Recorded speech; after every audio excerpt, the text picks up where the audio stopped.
Assalamualaikum warahmatullahi wabarakatuh. Selamat pagi kepada Bapak dosen, pembimbing mata kuliah manajemen perkantoran dan KTUan, dan selamat pagi kepada teman-teman yang berbahagia. Perkenalkan, nama saya Eka Perlilia Winarti dari Prodi Manajemen Pendidikan Islam, Fakultas Tarbiyah Ilmu Keguruan, Universitas Islam Negeri Kiai Haji Ahmad Siddiq Jember.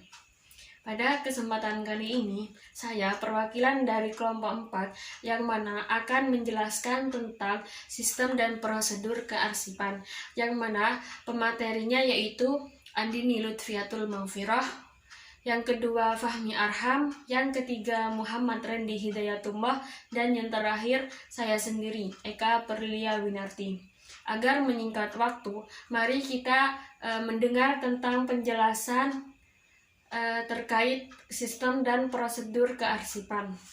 Assalamualaikum warahmatullahi wabarakatuh. Selamat pagi kepada Bapak dosen, pembimbing mata kuliah manajemen perkantoran dan KTUan, dan selamat pagi kepada teman-teman yang berbahagia. Perkenalkan, nama saya Eka Perlilia Winarti dari Prodi Manajemen Pendidikan Islam, Fakultas Tarbiyah Ilmu Keguruan, Universitas Islam Negeri Kiai Haji Ahmad Siddiq Jember. Pada kesempatan kali ini, saya perwakilan dari kelompok 4 yang mana akan menjelaskan tentang sistem dan prosedur kearsipan, yang mana pematerinya yaitu Andini Lutfiatul Maghfirah, yang kedua Fahmi Arham, yang ketiga Muhammad Rendi Hidayatullah, dan yang terakhir saya sendiri, Eka Perlilia Winarti. Agar menyingkat waktu, mari kita mendengar tentang penjelasan terkait sistem dan prosedur kearsipan. Bismillahirrahmanirrahim. Assalamualaikum warahmatullahi wabarakatuh. Nama saya Andini Lutfiatul Maghfirah, NIM 202101030093. Saya akan menjelaskan tentang prosedur pencatatan dan pendistribusian arsip. Surat menyurat yang masuk dan keluar dalam suatu kantor atau instalasi pasti menuruti prosedur yang akan mengawasi jalannya surat tersebut. Prosedur tersebut salah satunya yaitu prosedur pencatatan dan pendistribusian arsip. Prosedur yang umum digunakan yaitu buku agenda, kartu kendali, tata naskah, dan juga buku ekspedisi. Yang pertama, saya akan menjelaskan tentang buku agenda. Referensi pertama yang umum digunakan dalam mencari surat, terutama pada petunjuk tanggal surat diterima atau pada nomor urut surat, adalah buku agenda. Bagian-bagian keterangan atau data dari surat yang dicatat termuat dalam halaman-halaman yang ada di dalam buku ini. Cara menemukan surat dengan menggunakan buku agenda ini adalah dengan menjumpai atau menemukan nomor urut surat masuk ataupun tanggal surat masuk, dan juga atau tanggal surat keluar dan juga nomor urut surat keluar. Nah, tetapi prosedur buku agenda ini mulai ditinggalkan dan digantikan dengan prosedur lainnya. Kenapa? Karena untuk menemukan informasi terkait surat dari buku agenda ini tergolong sulit dan membutuhkan waktu yang agak lama, sebab struktur yang digunakan adalah struktur kronologis, sehingga peran buku agenda ini dalam mengawasi surat yang diterima ataupun surat yang dikirim jadi berjalan kurang lancar. Kartu atau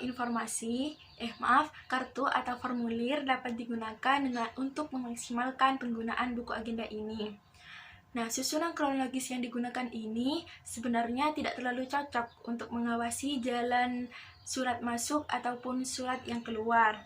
Karena jika digunakan untuk mencatat urutan surat masuk dan surat keluar, tidak akan banyak membantu, terutama dalam menemukan kembali arsip-arsip yang telah disimpan. Namun masih banyak lembaga pemerintahan ataupun lembaga swasta yang salah menentukan sistem pencatatan.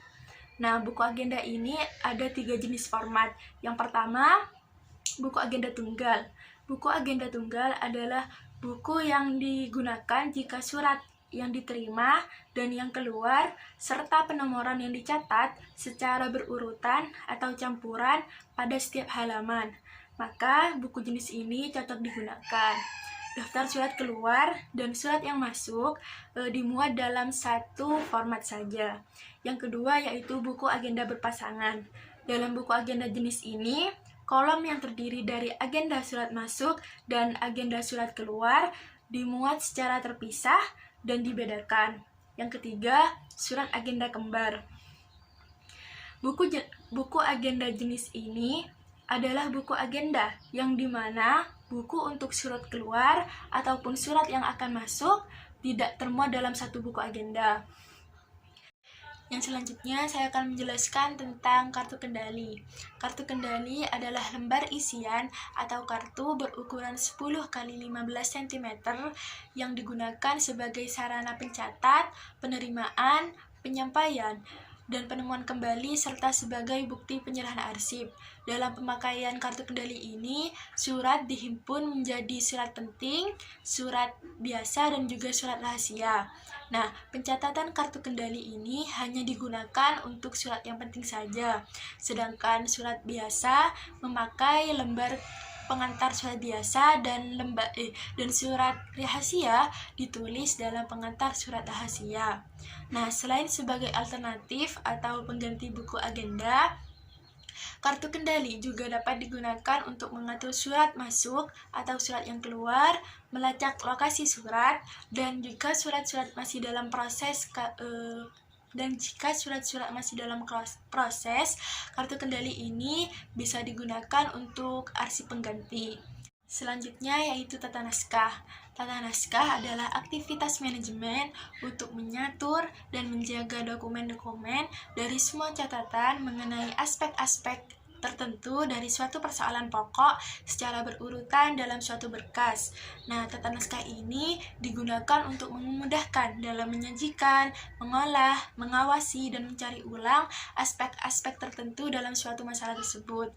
Surat yang akan dibagikan kepada pengolah yang berhak terhadap hal tersebut termuat dalam sebuah bab jepit atau tata naskah. Yang terakhir adalah buku ekspedisi. Buku ekspedisi berperan sebagai bukti dalam menerima, mengirim, mendistribusikan surat atau barang yang dilakukan oleh suatu lembaga atau kantor.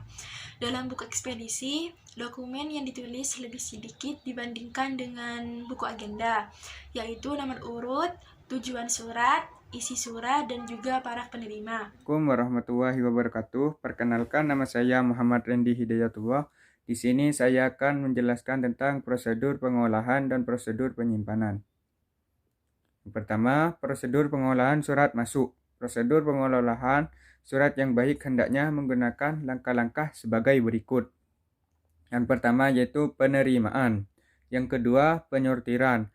Penyortiran dapat dilakukan berdasarkan atas golongan surat biasa, rutin, dan rahasia. Penyortiran adalah kegiatan memisahkan surat untuk pengolahan lebih lanjut. Yang ketiga yaitu pencatatan. Setelah surat dicatat atau distempel, serta memeriksa ketepatan jenis ataupun jumlah lampiran yang harus diterima, maka langkah berikutnya adalah melakukan pencatatan. Yang keempat yaitu mengagendakan surat, di mana mengagendakan surat itu adalah kegiatan mencatat surat masuk dan surat keluar ke dalam buku agenda atau buku harian. Yang kelima yaitu pengarahan dan penerusan. Surat-surat yang perlu diproses atau lebih lanjut harus diarahkan dan diteruskan kepada pejabat yang berhak mengelolanya. Yang keenam yaitu penyampaian surat. Penyampaian surat dilakukan oleh petugas atau petugas pengarah atau ekspedisi. Yang ke-8 yaitu penyimpanan berkas atau arsip surat masuk, di mana penyimpanan berkas atau arsip surat dari pemimpin dilakukan oleh unit pengolah dengan mempergunakan metode kearsipan yang berlaku untuk kantor tersebut. Yang kedua, prosedur pengelolaan surat keluar. Prosedur pengelolaan surat keluar yang baik hendaknya menggunakan langkah-langkah sebagai berikut. Yang pertama yaitu pembuatan konsep surat. Yang kedua, pengetikan. Yang ketiga, mengetik surat dalam bentuk akhir. Yang ketiga, penandatanganan, yang keempat pencatatan. Di sini saya akan melanjutkan tentang penjelasan tentang prosedur penyimpanan, di mana prosedur penyimpanan adalah langkah-langkah pekerjaan yang dilakukan sehubungan dengan akan disimpannya suatu warkat. Ada dua macam penyimpanan, yaitu yang pertama penyimpanan warkat yang belum selesai diproses atau field pending, dan penyimpanan warkat yang sudah diproses. Pertama yaitu penyimpanan sementara atau field pending. Field pending adalah file yang digunakan untuk penyimpanan sementara sebelum suatu warkat diproses. File ini terdiri dari map-map yang berisi label tanggal yang berlaku untuk 3 bulan. Yang kedua atau yang terakhir, penyimpanan tetap. Jika dirinci, maka langkah-langkah penyimpanan arsip meliputi hal-hal seperti di bawah ini. Yang pertama, langkah pemeriksaan. Langkah ini merupakan langkah pemeriksaan penyimpanan warkat dengan cara memeriksa setiap lembar warkat untuk memperoleh kepastian bahwa warkat tersebut memang sudah siap untuk disimpan. Yang kedua yaitu langkah mengindeks. Mengindeks merupakan kegiatan menentukan pada nama apa atau subjek apa atau kata tangkap apa surat akan disimpan. Mungkin cukup sekian dari presentasi saya. Kurang lebihnya mohon maaf. Wabillahi taufik wal hidayah. Assalamualaikum warahmatullahi wabarakatuh. Baik, Assalamualaikum warahmatullahi taala wabarakatuh. Saya Fahmi Arham, NIM 202101030054. Di sini saya akan menjelaskan mengenai asas pengelolaan kearsipan. Yang dimaksud asas pengelolaan kearsipan adalah sebuah pedoman dalam penyelenggaraan kegiatan pengurusan kesuratan atau sebuah hal yang disesuaikan dengan kedudukan unit kerja baik dalam sebuah lembaga ataupun suatu organisasi. Adapun asas pengelolaan kearsipan ini dibagi menjadi 3. Yang pertama yaitu asas sentralisasi. Apa sih asas sentralisasi itu? Yang dimaksud asas sentralisasi ialah sebuah penyelenggaraan kearsipan yang dipusatkan pada suatu bagian organisasi atau unit kerja itu sendiri. Artinya, semua warkat atau dokumen disimpan dalam suatu tempat atau satu ruang dan dikelola oleh suatu unit tersendiri. Namun, dalam penerapan asas sentralisasi ini perlu kita ketahui bahwa asas sentralisasi mempunyai beberapa keuntungan dalam penerapannya. Nah, adapun yang pertama yaitu adanya keseragaman prosedur dan perlengkapan arsip. Dan yang kedua, pengembangan pegawai ahli baik dalam bidang wawasan ataupun bidang keterampilan kearsipan. Yang ketiga yaitu penyelenggaraan dan pengawasan juga lebih efektif karena tanggung jawabnya itu terpusat. Yang keempat, menghilangkan kembaran kearsipan. Maksudnya menghilangkan kesamaan salinan. Dan yang kelima yaitu menjamin bahwa surat atau warkat yang masuk dan keluar dengan perihal yang sama bisa disimpan menjadi satu. Dan yang terakhir yaitu penghematan biaya serta pegawai. Namun, di balik beberapa keuntungan yang tadi saya sebutkan, dalam penerapan asas sentralisasi ini juga memiliki beberapa kelemahan. Yaitu yang pertama, sistem yang digunakan ada kemungkinan tidak sesuai dengan kegiatan bagian masing-masing. Dan yang kedua, bagian pegawai arsip tidak memiliki pengetahuan bagian lain. Dan yang ketiga, makin besar bagian kearsipan, makin mudah hilangnya surat atau warkat. Nah, yang kedua yaitu asas desentralisasi yang memiliki arti sebagai penyelenggaraan kearsipan yang tidak dipusatkan pada satu unit atau bagian organisasi, tetapi penyimpanan surat atau harkat dilakukan pada bagian secara sendiri-sendiri.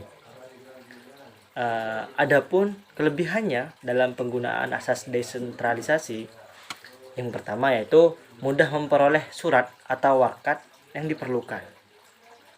Dan yang kedua yaitu waktu dan tenaga lebih hemat, namun juga lebih terarah. Dan yang ketiga yaitu sistem dan metode dapat disesuaikan dengan kegiatan masing-masing dalam suatu organisasi itu sendiri. Namun juga memiliki beberapa kelemahan dalam penerapan asas desentralisasi ini. Yang pertama, yaitu tidak ada keseragaman prosedur dan perlengkapan. Yang kedua, pemborosan biaya dan juga perlengkapan. Yang ketiga,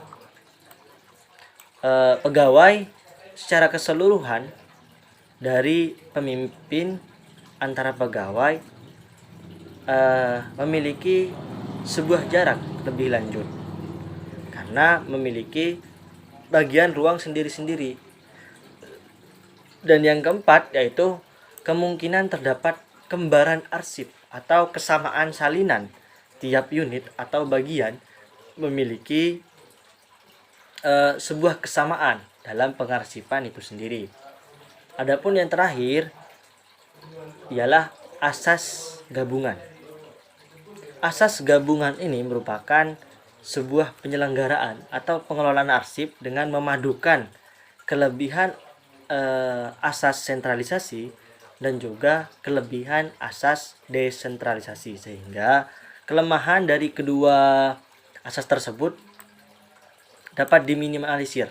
Pada pelaksanaannya, unit sentral bertanggung jawab atas arsip inaktif, sedangkan seluruh unit kerja atau bagian dari suatu organisasi itu mengelola atau bertanggung jawab atas arsip aktif dari masing-masing unit kerja. Nah, mungkin hanya itu yang dapat saya sampaikan. Kurang lebihnya mohon maaf. Wassalamualaikum warahmatullahi wabarakatuh. Baik, itu saja yang bisa kami jelaskan. Semoga ilmu yang kami berikan dapat bermanfaat dan barokah. Kurang lebihnya mohon maaf. Wassalamualaikum warahmatullahi wabarakatuh.